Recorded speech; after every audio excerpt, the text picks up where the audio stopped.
Everything is always on track, always. Yeah. No matter where you are in your life currently, and no matter how difficult things might appear to be in this moment, you are always being moved toward magnificence. Yes. So why are we moved toward magnificence even when we're in breakdown, stress, and feel like we're suffering?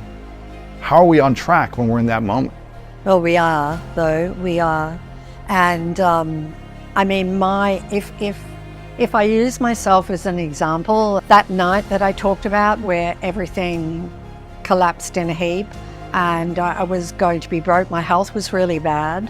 My relationships were in a mess. My father had died really suddenly. He was young and he had died really suddenly.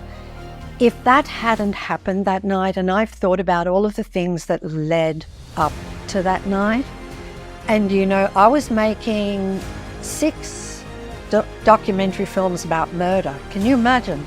Wow. Yeah, a subject like, and it was heart-wrenching because these were unsolved murders and talking to the families and everything like that. But it was perfection, the way that all of these things lined up, that I was making these movies and then that I plummeted into grief with my father, that I was so stressed about my mother.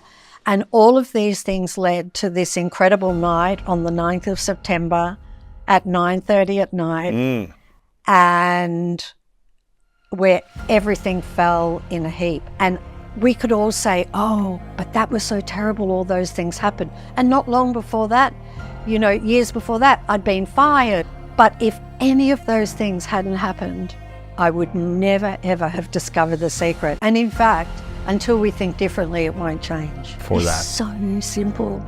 It's so easy.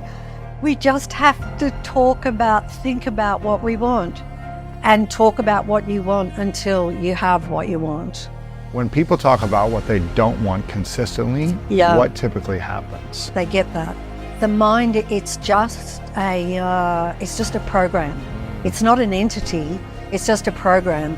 You can totally train your mind to be positive so that it is not leaning toward the negative all of the time. And positive is just what you want. I really want this thing, but it's not my life right now, but I really want it. Yeah, but the problem is you just cancelled out the manifestation when you said, but it's not in my life right now. Because the moment you say it's not here yet, what does law of attraction do? It's not here yet. And it's constantly not here yet. Yeah. And you know, here's the thing, we so don't realize our own amazing power that we can just ask for something and it will be given to us.